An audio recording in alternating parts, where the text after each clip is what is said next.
Hey, everybody, welcome back to another podcast with me, your host, Warren Werbit, the guy who loves print almost more than anyone else. Today, we have a returning guest. And why a returning guest? Because we have Al Kennickell from the Kennickell Group. Welcome. Hey, glad to be here, Warren. I'm even happier you're here. So we're sitting with a guy right now who I always make age jokes, but if only we were as on top of things at his age as he is, unbelievable. So a couple things we're going to talk about today. You are one of the more forward thinkers, I think, in AI from the minute they announced AI. Excuse me. And then we'll talk about a latest installation that you did and what you're doing to make it right. Sounds great. Cool. Excuse me. So AI, when AI came out, you were all over it. You were learning it yourself by watching YouTube videos, which you suggested to everybody. You ran to see the conference Imagine AI live twice. It didn't take anybody to convince you. Actually, you were asking about it before it was even available.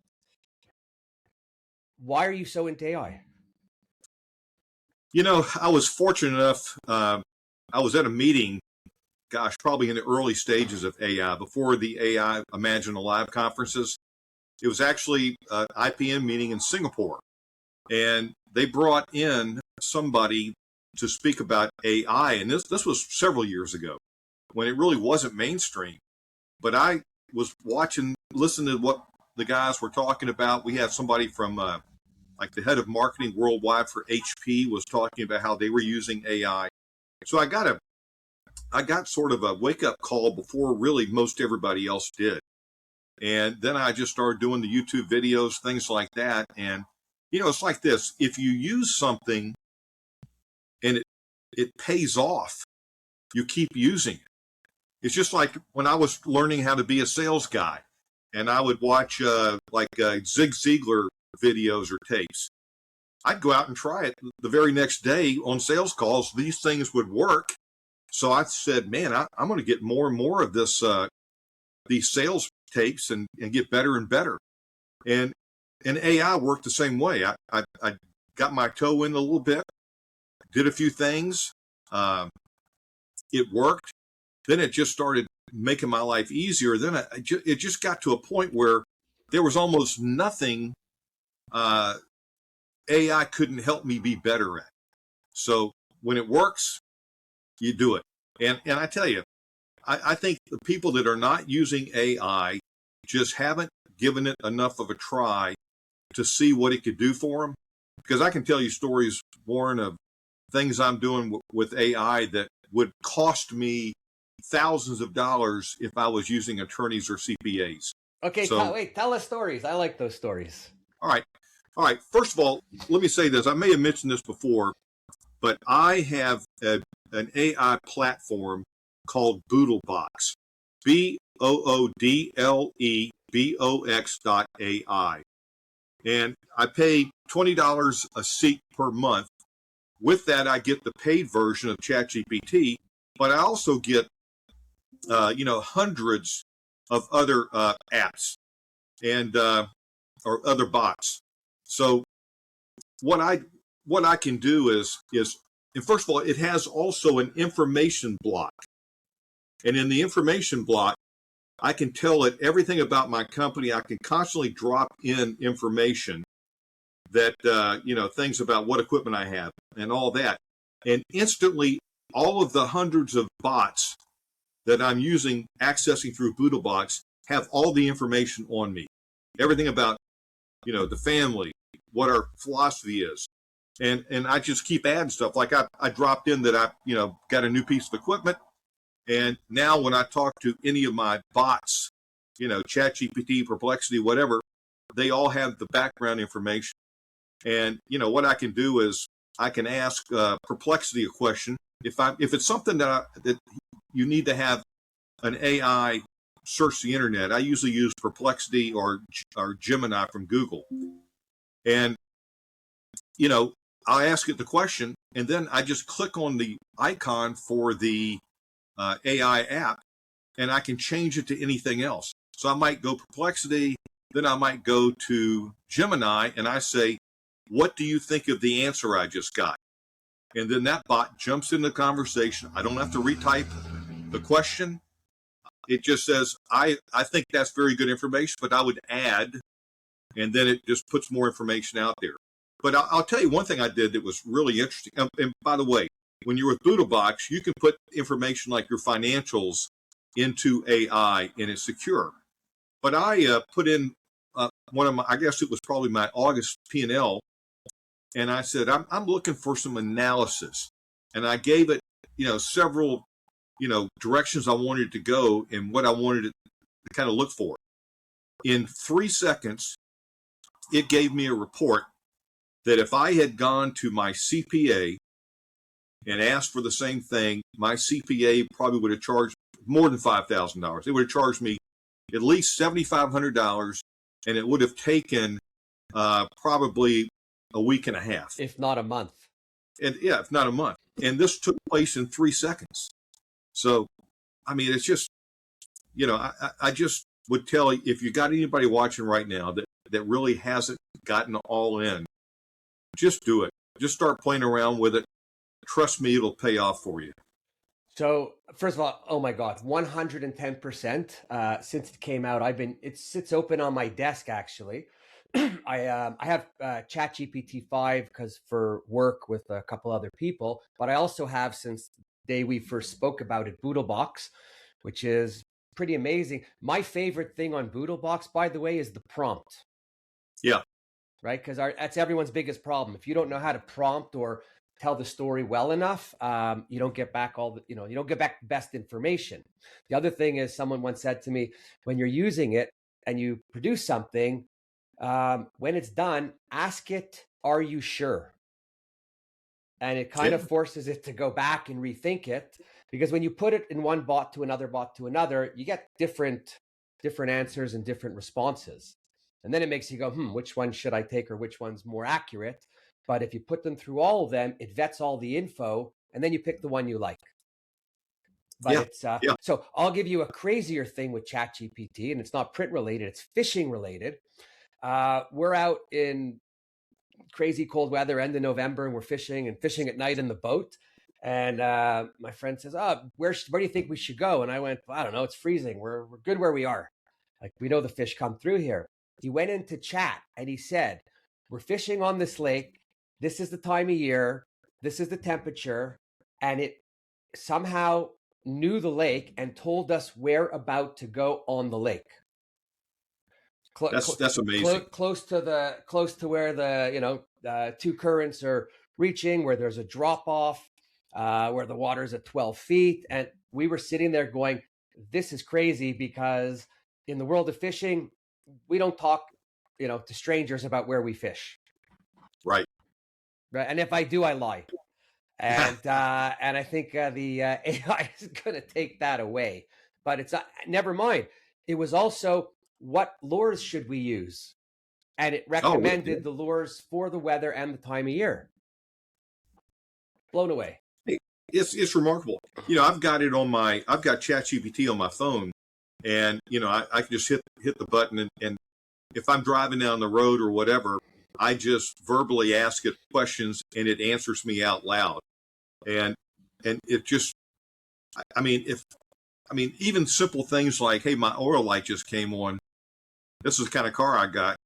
How long do I have before I got to put some more oil in there? Or whatever. You can ask it anything, and it just gives you great answers. So it's indispensable. When we spoke last time, and a few times we spoke, I put some information into AI. I pay. By the way, anyone listening, don't be cheap. If you want 5 agents, get 5, but pay the $20. Don't go with the free. If you go with the free, it's not as powerful, and you're helping it to learn everything there is out there. When you pay for it, it's self-contained and it's yours. But so I don't follow it, but I always go in before I have a guest on the podcast, and I put in for questions and stuff. And I don't follow it because I can't follow it after I have it, but it's always fun to do and gives me a thought. But when I put it in, this is what came. It started off with, oh, buddy, let's arm you with some weapon grade questions. They'll get Al talking, get you great clips, keep the episode moving with that Warren energy. Here's your curated list of killer questions. And it's like, it says in there, like, you got a great guest. He's energetic. He talks. And I'm like, oh my God. So you have to. I use it for all my email to make sure that it goes out sounding right. And everyone has to remember, AI is a tool. It is not the God sent. It is not going to. If you cut and paste, you're done. Right? It'll. Hey, did we talk about Notebook last time? We touched on it briefly, but go ahead. Notebook's a great. All right. When I was at OpenAI, at the end of the conference, they had people up there, these experts, and one of the questions was, what is the best new AI tool you've seen this year? And like 4 out of 7 said Notebook. And I tell you, here's how people are using Notebook. I give you 2 or 3 examples. One example was, I had AI write a case study on a project we did where we did in-store branding for 1,000 stores. I had it write. It wrote me a great case study. I then took the case study and I put it in the Notebook. And I said, turn this into a podcast. So then you ended up with a man and a woman talking about the remarkable job that the Kennickell group did on this project. And, and then that became something I could use and post different places where you actually have what sounds like a very professional podcast talking about you. But here's what a lot of people are doing with it. A lot of people are looking at technical information, anything they're trying to learn, and they drop it into Notebook, and they can ask Notebook to turn it into a podcast where you can explain to me what this is all about. And you can even jump into the podcast and ask them questions, and they will answer you. So Notebook is probably, it's an incredible learning tool. In fact, there's a guy named Sean Olds who's a master at all this stuff. Every morning when he gets technical information, he puts it into Notebook, and then he goes to the gym and works out, and he listens to the podcast explanation every morning. And it's just a way to get complicated subjects explained to you in a good way. So Notebook is something, it's not on Boodlebox, but you can get it outside of there. And I highly recommend people look into Notebook. Oh, no, I would agree with you. It's amazing. First of all of this stuff is great because so much out there is filled with, I'll just say, content. And to read it all, to get what you need, it's a waste of time, really, for a lot of it, right? My favorite is taking something and putting it in and asking it to summarize it for me and pull out all the good points and leave out all the fluff. So you could take a 32-page document and come up with 4 solid pages of what the whole paper is about. I got a better one for you. And I don't know if you did this. I hope you did. But I took a contract from one of the OEMs and I put it through AI saying, I'm considering buying this piece of equipment. This is the OEM contract. In essence, it came back to me and it said, don't sign it. Because in the contract, there's really nothing that protects the buyer. Everything is slightly slanted or heavily slanted to cover the OEM's back. So even if you have problems because the machine itself, they're not giving you anything for it. It's all on your shoulders. Yeah, every time I get a contract now, I wouldn't do it on, like, if I was selling a business or something like that. But everything else, I drop the contracts in there and say, hey, give me the things I need to really be aware of in this contract. And it always comes back and says, this is a little unusual here, but that's a good way to just make sure you got a legal mind looking over your shoulder.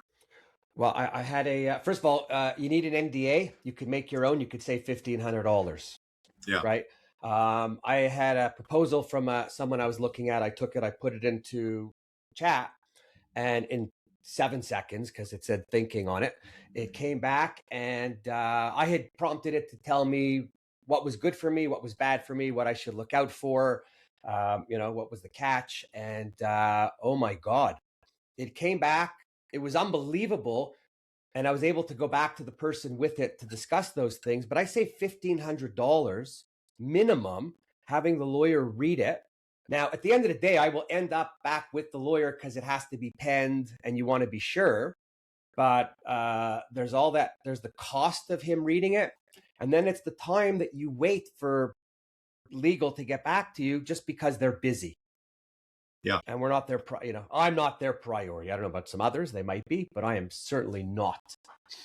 Hey, let me mention one other thing I'm doing that I've got two printer buddies of mine, and we have a scheduled meeting on the first Wednesday of every month. And the purpose of that meeting is simply to go over everything we have done or learned about AI in the previous month. Because if you got three people who are really trying to take advantage of everything they can with AI, and then they share it with each other, that's much better than just you alone. So, having a group of people that you can get there and say, okay, let me tell you what we did this month. And, it's worked out really well because everybody there wants to share, and we're actually sharing things that maybe are more beneficial to a printing company just because we all do the same thing for a living. Yeah, no. So it's if actually, you got friends, do it. Well, as you're talking, I'm thinking it's exactly a print peer group, but focused on AI. Yeah, right. It really is. I've always been part of a peer group. You've always been part of a peer group. I Yeah. don't know how most printers are not part of peer groups because who else is going to understand us other than other printers? You're right. I mean, absolutely. When I talk to friends, they don't even want to listen to what I have to say. It's just so not interesting versus what some of them do, be it real estate or whatnot, right? We're just making things. So it's great. Are your customers using AI?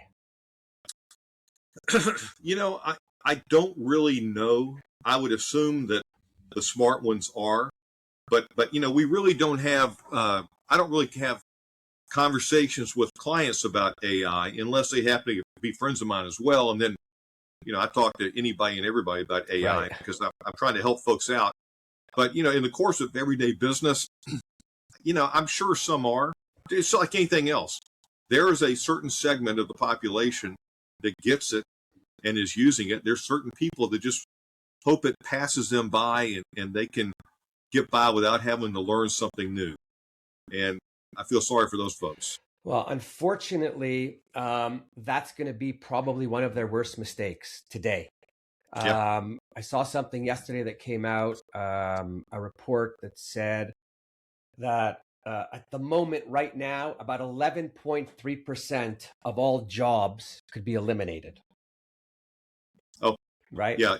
It's going to be, it's really going to be dramatic. And Warren, I'm trying to figure out, see, I look at what we do in the printing industry and I think, okay, well, AI is not going to replace printing. But I look at it like this. I think, well, who of my big clients make or provide a particular service that may go away because of AI? So I worry about how many of my good clients might no longer be good clients because their industry or what they do is replaced by AI. I mean, it's going to happen. And I keep looking at like my biggest clients and go, I think they're pretty safe, but those guys over there may not be. I mean, if you're in the knowledge business, you got a lot to worry about. Oh, listen, knowledge, systems, writing, right? Creative. Now, actually, I will say to you, I just built this whole website, printwhisper.shop, which everyone hopefully knows about. If they don't, you don't now. I built the whole thing myself, which is above my pay grade in general. Shopify said, they could build a site in 5 minutes. Well, I spent I spent 100 hours, maybe because I have 175 designs up there, but I was using Shopify's AI, where I was able to do all of the written descriptions, all of the meta tags, everything and anything. And then when I had to connect the Google, the Instagram, and all that back end, I was asking it and it was directing me. And I'm like, at the end, I was like, oh my God, I just learned a whole lot of new stuff that never in my life have I thought that I would have learned now. Right. Yeah. And if I didn't have the AI, I'd still be sitting here twiddling my thumbs.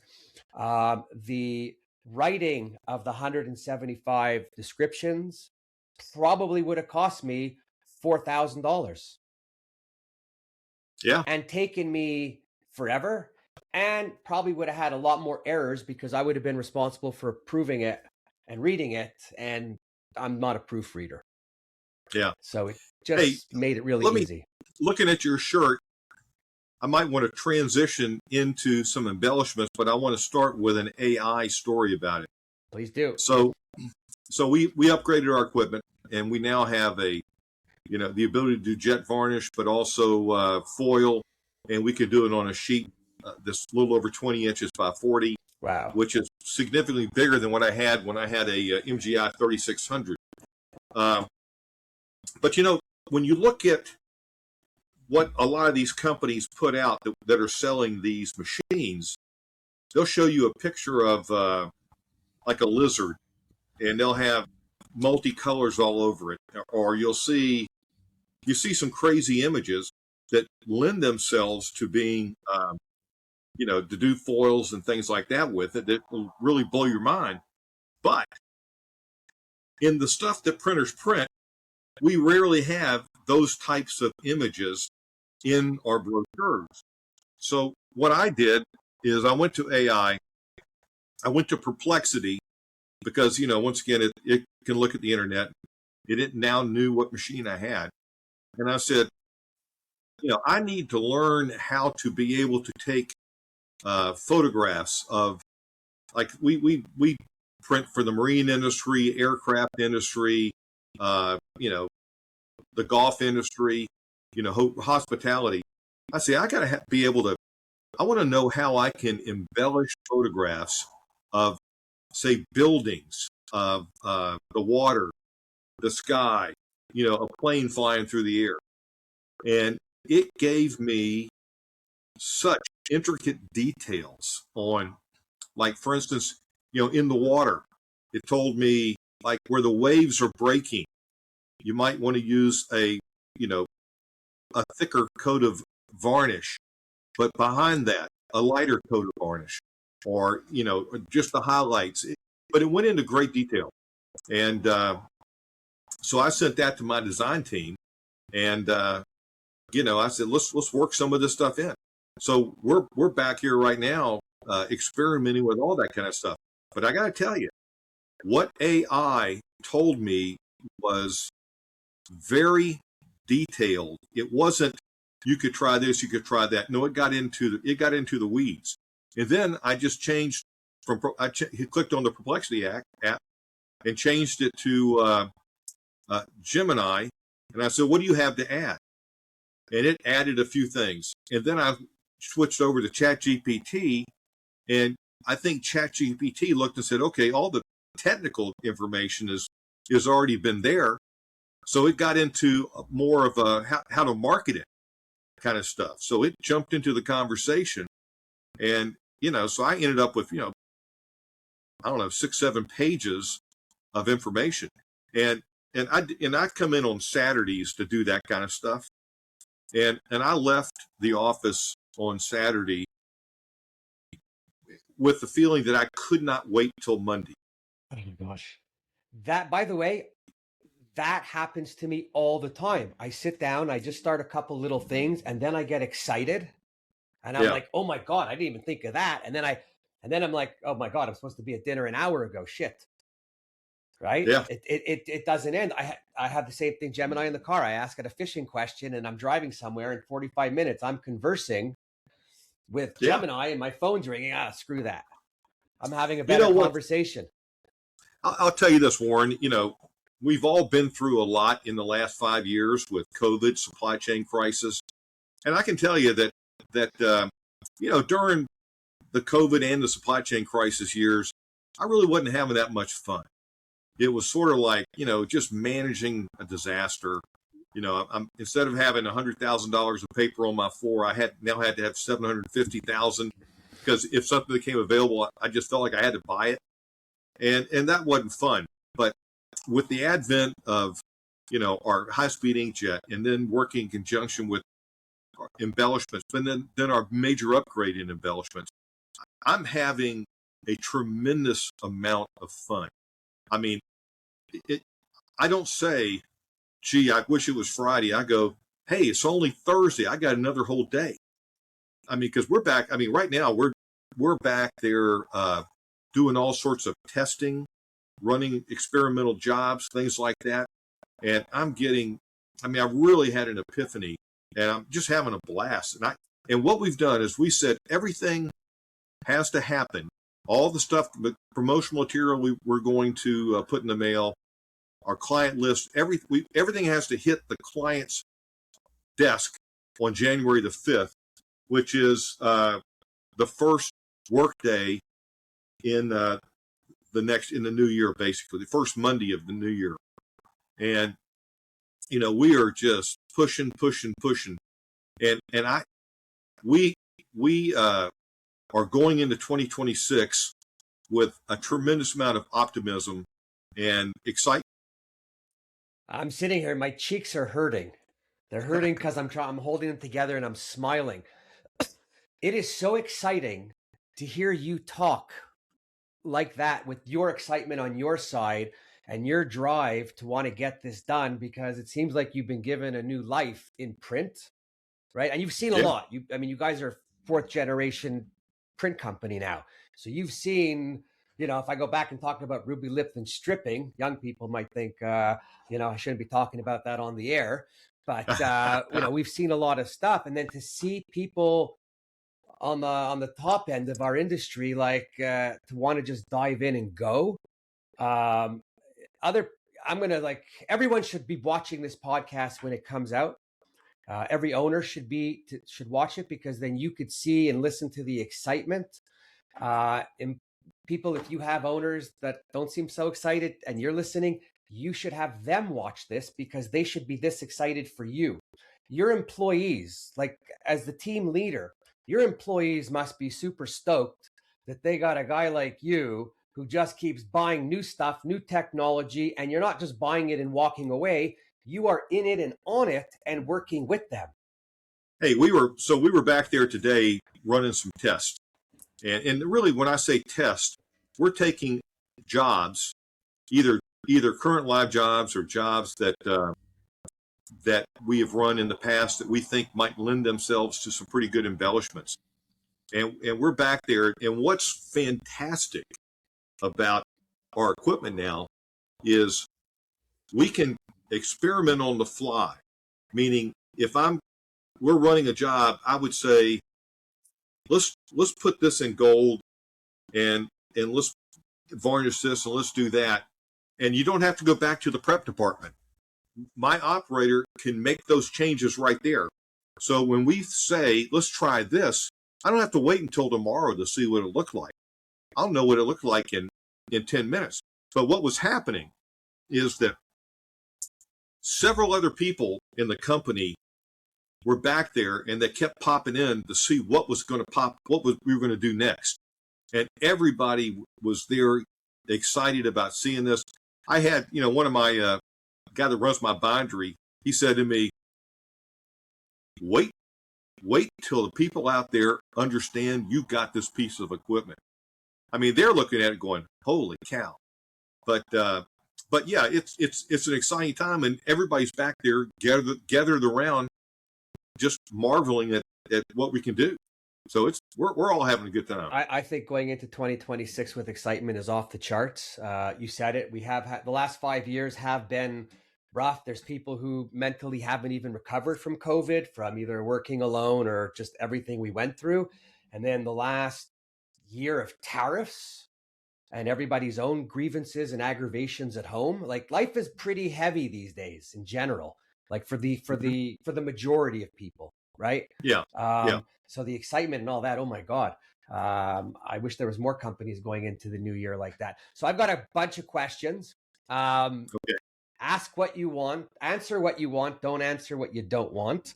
I just want to get a little educational for, for the printers, because at the end of the day, I am a printer. I don't really care about OEMs. We need them. We have good relationships with them, but I'm here to look out for my fellow printers' money, because it's our money. So when you go to look at a machine like that, and you get a price, what do you negotiate, or how do you negotiate? I'm not asking you how much you got off, because that's Yeah. your business, but what can somebody learn from what you did, to poke the bear to make things happen?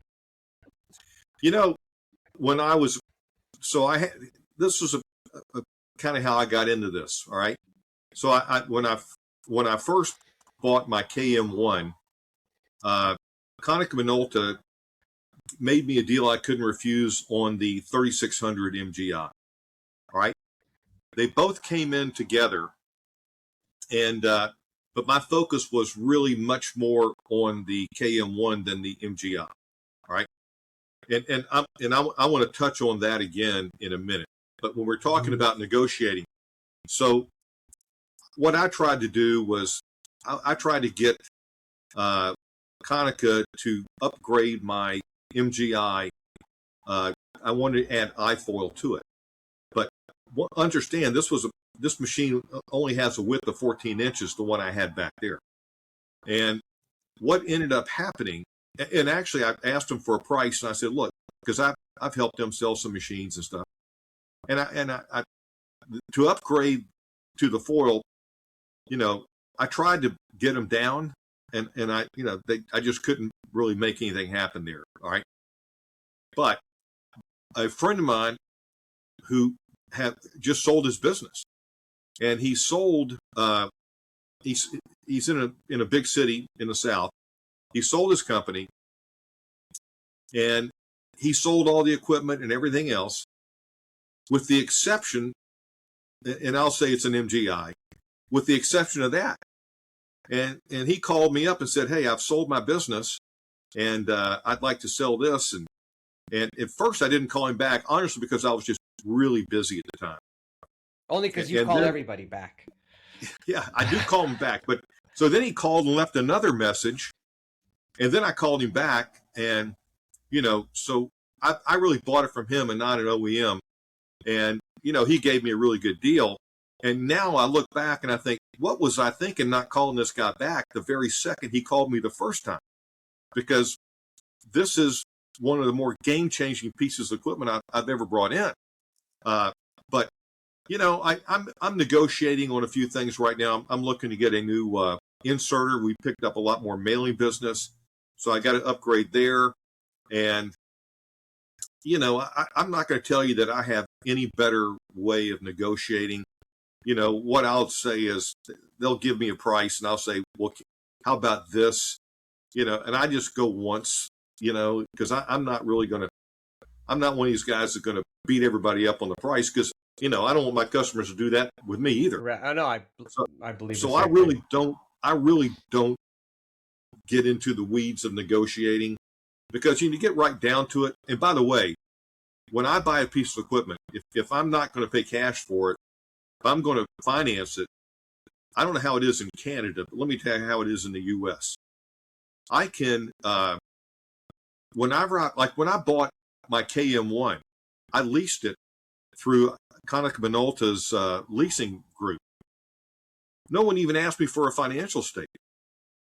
But if and you're talking something well over $1 million. But if I go to a bank and borrow $100,000 for something, whatever it might be, for a piece of equipment, I mean, they want all the numbers, but then they're going to every year they're going to come in there and they're going to act like they got to make sure that I can pay back that $100,000 and the hassles they put you through.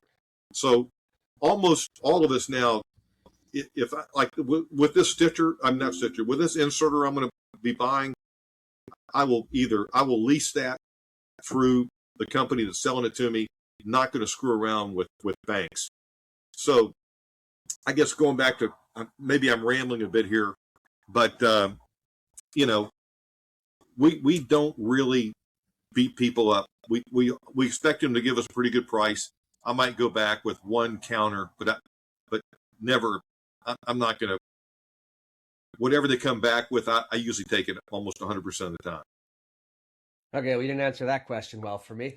I'm just not good at that. Yeah, no, I'm get good like, at, I'm not good at negotiating pricing. No, but like, do you watch the end of the quarter or the end of the year? Do you know? Oh yes, no, absolutely no. You're 100% right. The best time to buy is at the end of a quarter or the end of the year, because these sales guys, they got to make their number, and you can get.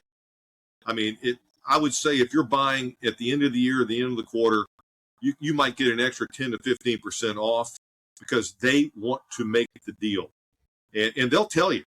Most of them will tell you, "Hey, it's the end of the quarter. I need to sell some stuff, so I'm going to give you an unbelievable price." Because normally, Warren, as you know, we usually have a pretty good idea what something's going to cost when we go into the deal, because we've got friends that have bought some of the same equipment. Mm-hmm. So if I'm expecting to pay 1.6, and I'm thinking that's probably where it's going to be, and then they come in at 1.3. I'm thinking, yeah, that makes a big difference. So yeah, it's important to look at the calendar when you're buying. Yeah, I mean, listen, I remember when I bought with a Xerox, and again, financing through Xerox, HP, all of those guys is easy because they're not really looking at the covenants and they don't really care. As long as the payments come in, that's all that they're counting on, because they don't want to come in and they don't want to do any of that stuff. But I remember when I bought a Xerox machine, and actually I think it was, anyway, whatever month it was coming to the end of their quarter or year, and 5 days before the end of the quarter and the install was going, and the end of the month ended on a Friday, they threw $25,000 at me to make sure that I can get a printed sheet out by Friday at midnight. Yeah. Which was nice, but it was concerning that they had this to just give me at the end and weren't willing to better, offer me the best price to run my business up front. So that's when I get a little, what are they holding back? And maybe I should have it, right? Or you're negotiating a better service agreement or longer hours for service, or there's always room to ask. Even click charges. Some companies, when you're buying and you have your lease and you have your machine and your maintenance payment, you want to make sure that the maintenance payment is not tied into the monthly payment, so that if you get out of your machine early and you owe 18 months, they're not charging you for 18 months of service in there also, because there's no service to do. Yeah.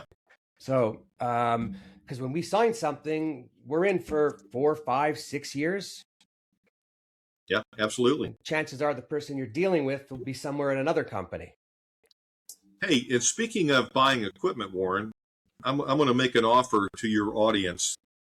My MGI 3600, we did great things with that device. We really did. And because my guys knew how to run that, when they came in to train us on the upgrade, we picked it up very, very fast. I mean, our guys were, in 2 or 3 days, they were ready to go, when Kennickell told me it might take 2 weeks. But because I have upgraded, I've got my 3600 that I'm willing to sell at an incredibly good price, just because I don't need it anymore. And a printer did me a really great favor by selling me my upgraded version and gave me a great price on it. And I'm going to return the favor to some lucky person who calls me up, because I'm telling you, I'm going to sell it for. Don't even say if they want. You're making a great offer. By the way, I'm going to cut out this part of the podcast, and I'm going to put it up just as a clip unto itself. The podcast might go up in, a couple of weeks, whatever. I'm going to try and pull this out sooner as a preview, because I'm sitting here smiling. I think that's an amazing offer, and I'm super loving the way You say you want to give back because you upgraded and someone did you a solid. Yeah. So, and anything you get for the machine is a bonus anyways, and anyone else could pick it up. So I have a question. Did Konica have someone special they wanted to entertain and put you in touch with? Because they've got a lot of people there, clients. I mean, do they, what was your question again? Did anyone from Konica think of anyone that they know who can use a beautiful offer and a deal from someone who's willing to give it back? You know, I really haven't had that conversation with them, but I will tell you this.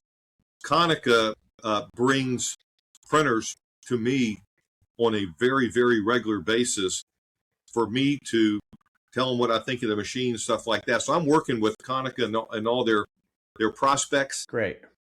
You know, I think I did mention to them that I had this machine to sell, but I think honestly, these sales guys that work for Konica want to sell something that they have to sell.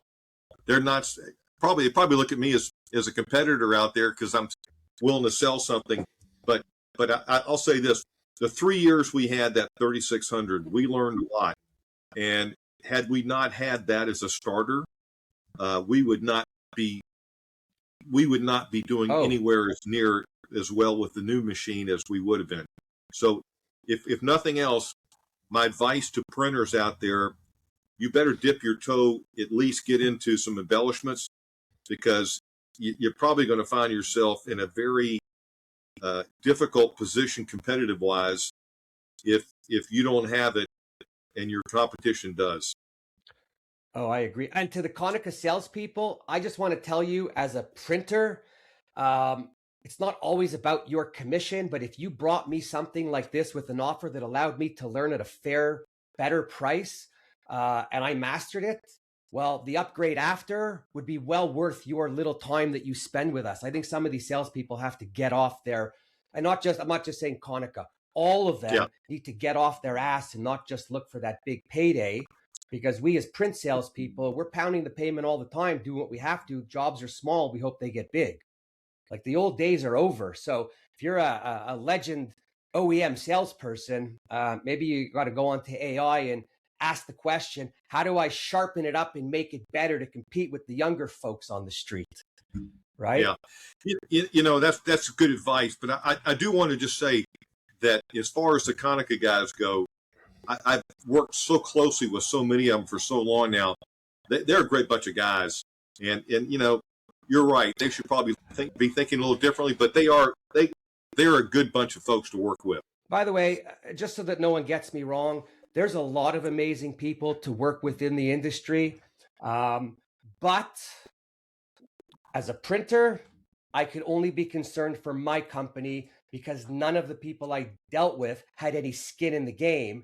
And when I committed to something, I was in for years to come, no matter what. So my decisions stay with me forever. Their decisions don't affect them, what they, convinced me to do. So good people, but just have a little more empathy and thinking for your client, because it will go longer.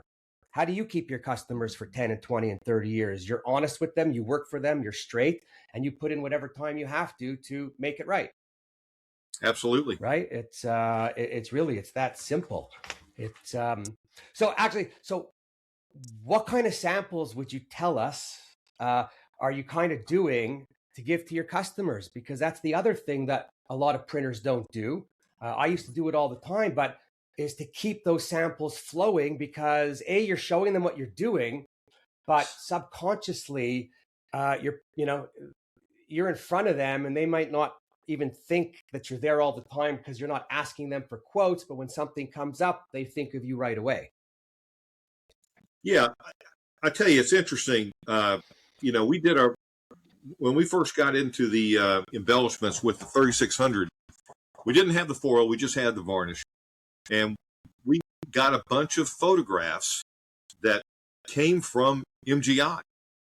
And we just took their images and we just put them into our own, what we refer to as a lookbook, and we used that, and it looked really cool. But as I mentioned before, if I pull out my lookbook, and actually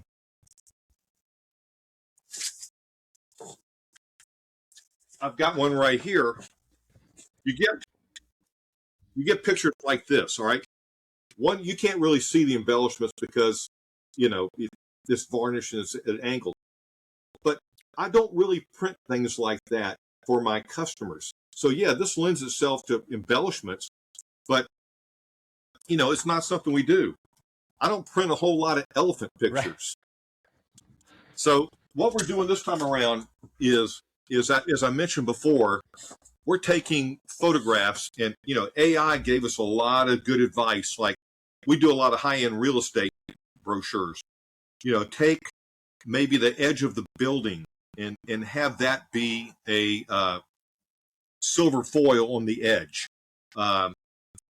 Take the windows where the sunlight is hitting the window, and use maybe gold foil there, but not on other parts. So we're looking at all these kind of photographs, and we're trying to come up with great pictures, but pictures that people will might be printing. But Warren, here, let me tell you where I think this is going to go. Here's what I told my team, and I've got the guy that's running our MGI is also an artist, which Cool. is really important. And the guy that's training us is a guy that used to run the same machine at a printing company before he went to work for Kennickell Minolta. And what he told me he did is that he would be running jobs, and when he get to the end of the job, if he had leftover sheets, he would experiment. What if I do this? What if I do that? And he would do that, and he would do that, and then show it to the sales guy, who show it to the client. And sometimes the client would go, "Hey, I want to just reprint the job. I just want to reprint the job and have you do it with your with the way you did it right here." So there's an art to doing what you're doing. But here's where I think this is going to go, at least for 2026. I believe, and we have graphic designers that can do this stuff as well. I believe we're going to have clients. Hang on 1 second. Somebody needs you. Hey, I'm on a podcast. Can I call you back?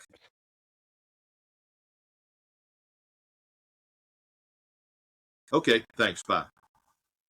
Sorry about that. All good. But the way I think this is going to go is, I believe clients are going to say to us, quote this job with foil and with varnish, and then I would like for your team to tell us where the foil and where the varnish should go, and then show us a proof. Because we're going to get, I've said to my folks, we got to be the experts, the pros. We got to be so good at this that we can tell a customer, hey, why don't we add some varnish? And when I say varnish, what people need to understand is, with varnish or foil, it's not like on a printing press where the varnish is a solid or the foil is a solid. We're doing a poster for one of my clients, and it's got some vector art, and it's got pyramids in Egypt. We're taking areas, and instead of making it solid gold foil, we're taking the foil and we're doing it with a pattern of like sand. So now on the top of this pyramid, instead of it just being a solid glob of gold, it is a textured area of gold. All right. And you got to learn how to do it. You got to learn how to make all these things happen. So we really feel that, until our clients learn how to use this, they're going to lean on us to show them what to do, and we got to be good at it. And I think we've been talking about this a lot. This is, as you can imagine, this is a really big topic in my company right now. We feel like when it's all said and done, we know that there's going to be 4 or 5 techniques that are always going to work. All right. And they're going to work on almost any type of a photograph. Well, any kind of a photograph with sky and ocean, you're probably going to default to a few things that always work. If it's trees, things like that, it could be others. We're trying to figure out what all those things are, but it's we just have to master this. And here's an epiphany I have, Warren, that really is a big difference between now and when I got the first MGI. As I mentioned earlier in the podcast, when we got the MGI and the KM1, I focused on the KM1. That was where all the money was going. That was going to be a game changer, and it certainly was. But I didn't spend the time really understanding how to experiment and how to play around with the machine. I might have said to somebody, hey, why don't you try this? Why don't you try that? Show it to me and get a chance.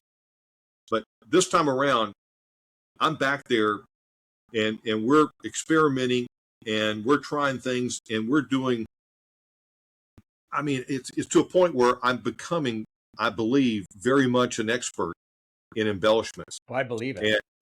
And I think this, I'm a little disappointed that my salespeople haven't been back there the whole time as well, but they got to sell. They're busy. They're busy. Okay, I'm happy you said that because they're doing well on their own. So yeah. So what I do is I've been experimenting, and then I'm putting sheets on their desk, and I'm saying, look at this, look at that.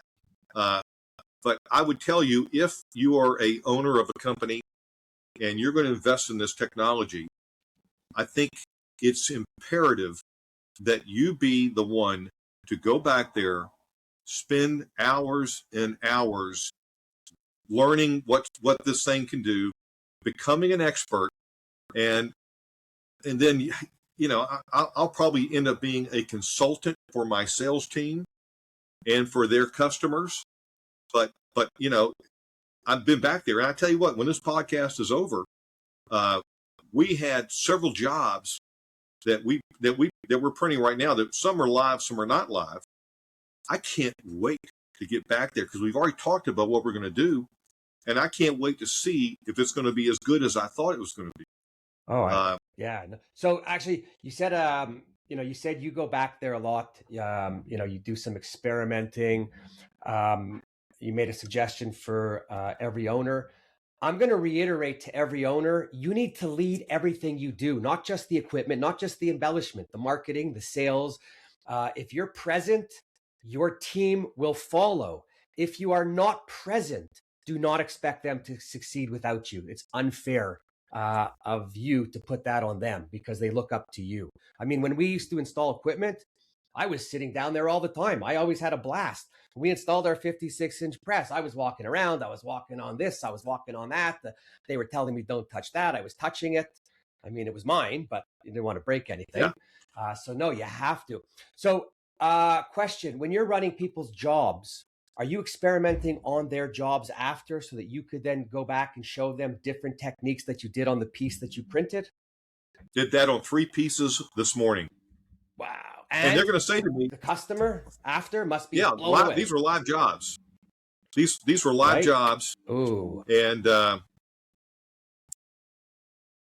you are. You're back. Yeah, we had a slight freeze. Hey, this time it was your end that was freezing up, not mine. I'll have to do a little editing after.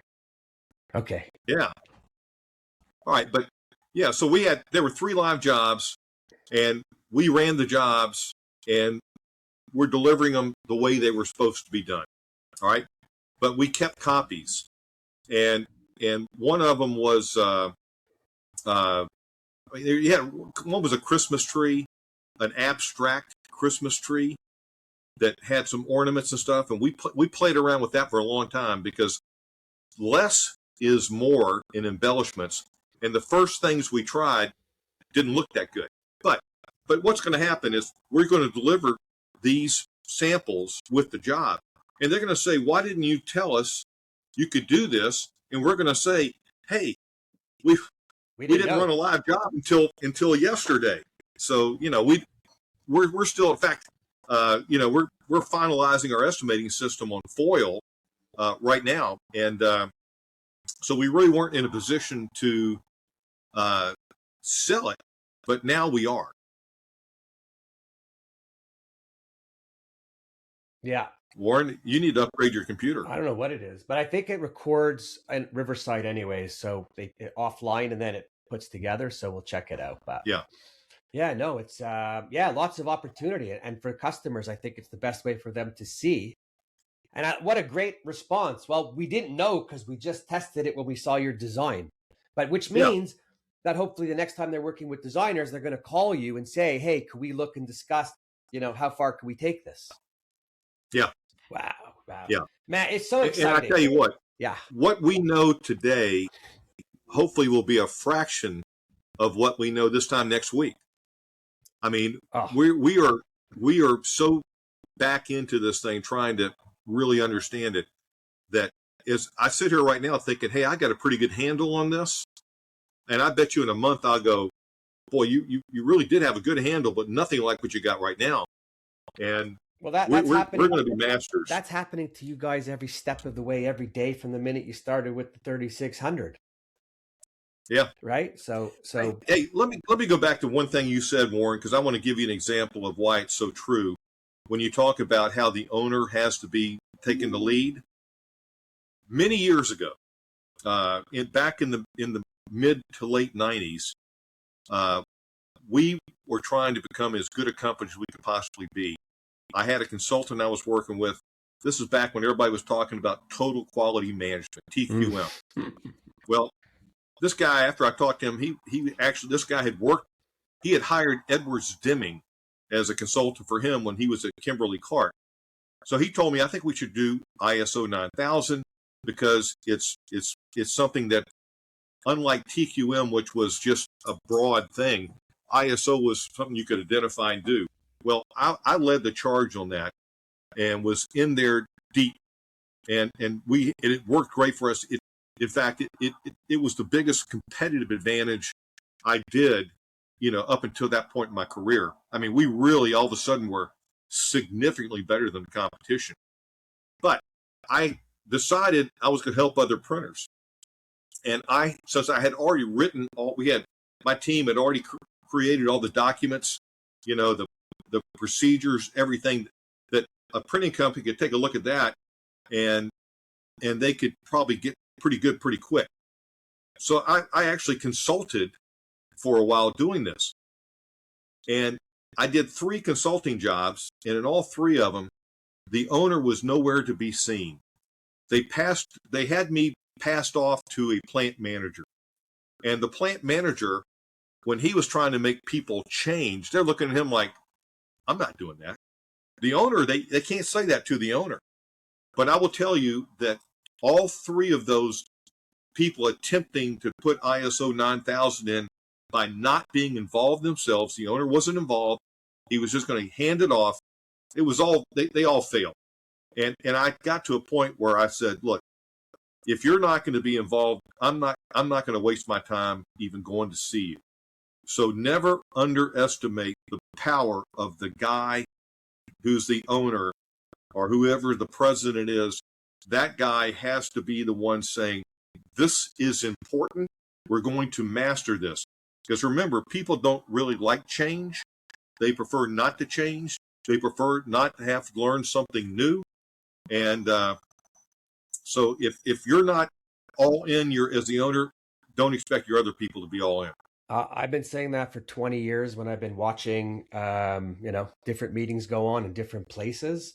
I'm actually helping somebody out now because they've got a product that's really good for some certain print companies, and great ROI. And I won't get into whatever it is. And he asked if I would help, and I said sure. I am only calling owners, right? Yeah, Why?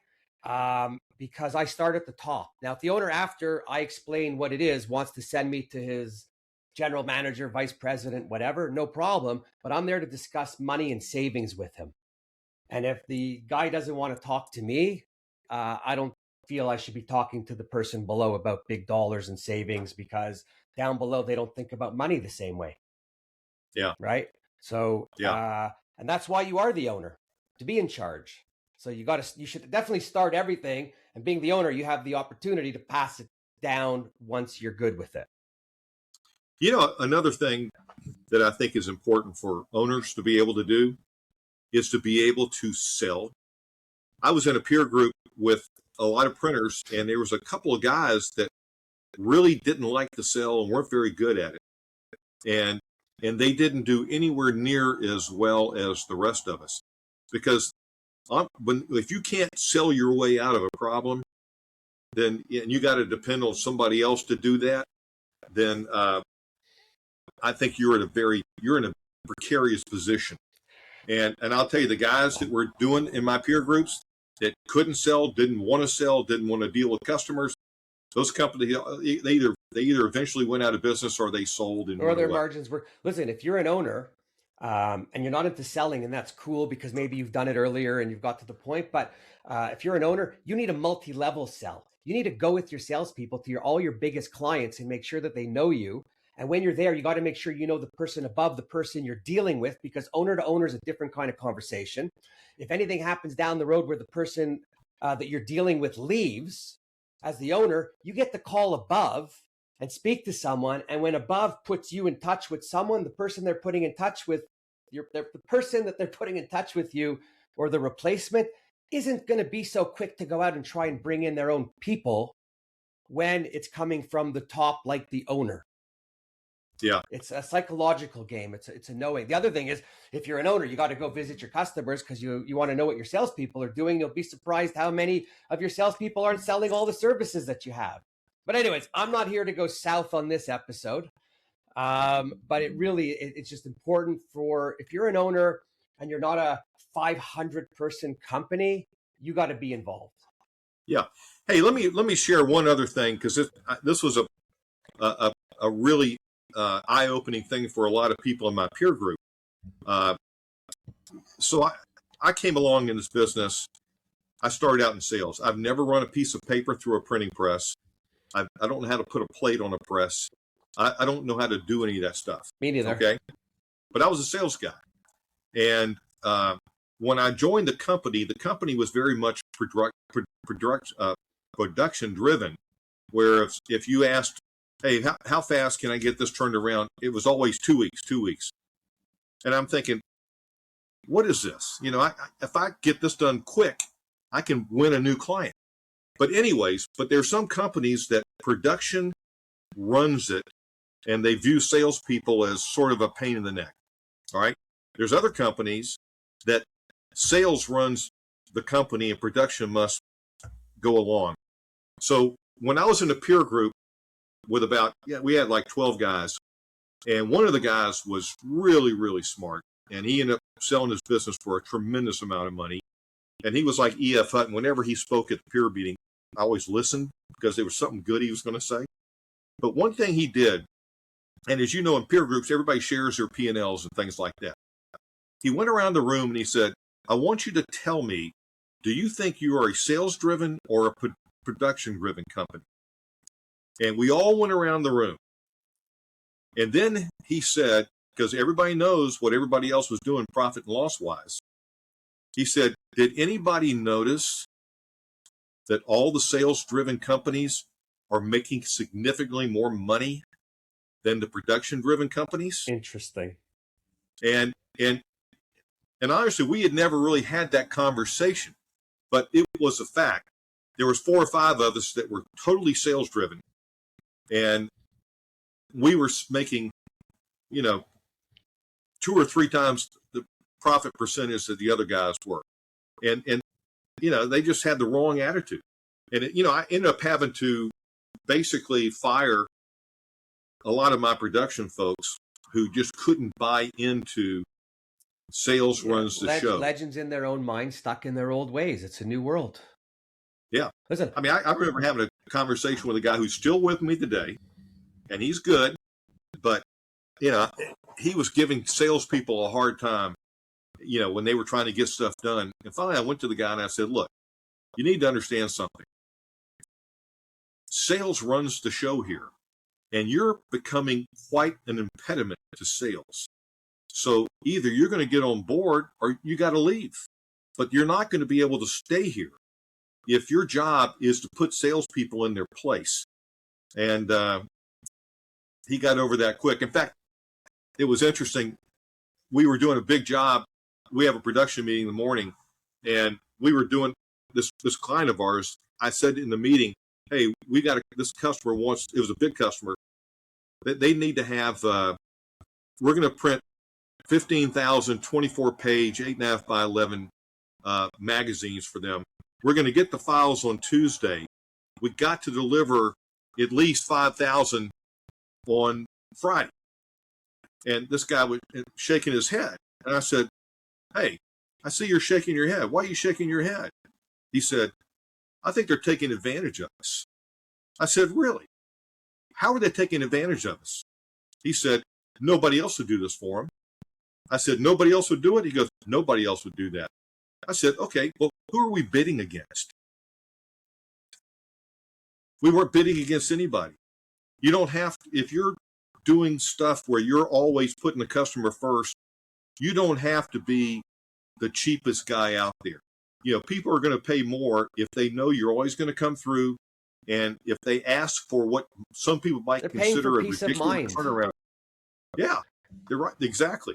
Wow. So that was a learning lesson for some of the other people in that production meeting. And it's funny because I always say to people, I go, so let me ask you, if you were the buyer or you go into a store and you want something, would you accept that answer? Oh, absolutely not. I go, so then why do you think someone else should? Yeah. Right? It's always, I mean, it's the old cliche. Treat people the way you want to be treated. Doesn't matter what you do. Listen, you do that with the manufacturers. You don't beat them and haggle them to death because you value everything else they do. And if they're listening, that doesn't mean you could raise his price either. Right? That's right. Wow. All right. Oh my God. Like this time just flew by. And I think I spoke like maybe 11% of the time, which would be a record in itself. But well, I did ramble a little bit. No, you know what? It was all good. Many, many nuggets for anyone who's listening. So if you listen to the end, you got it all. If you listen to parts of it, you'll only get some of it. I recommend you listen to it all. Yeah, we're going to do this again because you are the hardest working man in print that I know today. Well, I'm having fun. I wouldn't be coming in on Saturdays if when I came in on Saturdays, nothing good happened. It's always something great happens, and I'm just can't wait for Monday. Yeah, no, I love it. So, wow. So, any final words before we call it a wrap? You know, I think that if you're a printer out there, I wish for you that you can get into some new technology or some new equipment or something new to where you can be excited to get up in the morning and go to work, and you can't wait till next week, and you can't wait till the week after that. It's a great place to be in business where you're excited, you're having fun, and you need to do whatever you can to get yourself in that position. Wow. Oh man, your excitement is like, I'm thinking, what do I want to do now? I want to keep it going. Hey, by the way, I'll say this too. If anybody out there wants to get into this kind of stuff and embellishments, whatever, and wants to pick up the phone and give me a call, I'll talk to anybody. We're all printers. We're all in this together. You know, I like to help out anybody I can. Kudos to you, because we don't have enough people like that willing to do that. So well done.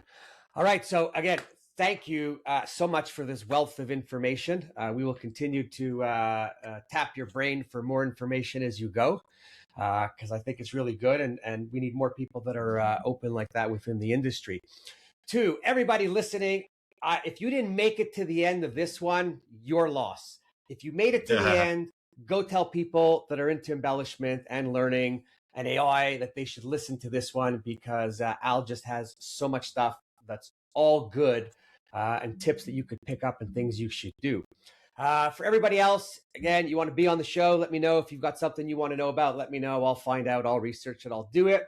For all the printers out there, all you need to know is I am here for you. I am you. I am part of you. And I am here to watch what you do to help you minimize the mistakes that you make and, make some more money, because we got to up the percentages that we make in this industry. With that, I'm going to check out. Warren Werbit, Printing's Alive. I love print and look forward to seeing everybody next time. Thanks, Al.